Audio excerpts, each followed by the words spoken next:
తేజ సజ్జా తనకు హనుమాన్ రూపంలో వచ్చిన సక్సెస్ను కాపాడుకునేందుకు ఆ సక్సెస్ను మెయింటైన్ చేయడానికి చాలా కష్టపడుతున్నాడు. హనుమాన్ తరువాత తేజ సజ్జాకు ఆఫర్లు పెరిగాయి. అయితే తేజ మాత్రం టెంప్ట్ అవ్వకుండా తనకు నచ్చిన కథలను మాత్రమే ఎంచుకుంటూ ఉన్నాడు. అయితే ఈ క్రమంలోనే మిఠాయ్ అనే మరో సూపర్ హీరో కథకు ఓకే చెప్పాడు. జై హనుమాన్లో తేజ సజ్జా కనిపిస్తాడని తెలుస్తోంది. అయితే తేజ సజ్జా లైనప్ మీద ఇప్పుడు ఒక వార్త చక్కర్లు కొడుతోంది సోషల్ మీడియాలో. Daring and dashing director Puri జగన్నాథ్తో తేజ సజ్జా సినిమా ఉందని రూమర్లు వస్తున్నాయి.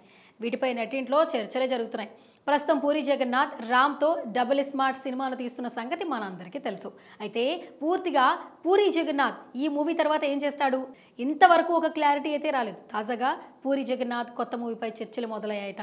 తేజ సజ్జాతో పూరి జగన్నాథ్ సినిమా ఉంటుందని లీక్లు అయితే సోషల్ మీడియాలో వైరల్ అవుతున్నాయి. వీరిద్దరి కాంబినేషన్లో సినిమా వస్తుందా అంటే ఏమో చెప్పలేం. తేజ ఇప్పుడిప్పుడే సక్సెస్ కొట్టడం, దాన్ని కాపాడుకునే ప్రయత్నంలో ప్రయోగాలు చేస్తూ ఉన్నాడు. పైగా పూరి ఇప్పుడు ఫామ్లో లేడు. అలాంటిది పూరి జగన్నాథ్తో సినిమా అనే ప్రయోగాన్ని తేజ సజ్జా చేయగలడా అన్నది చూడాల్సిందే.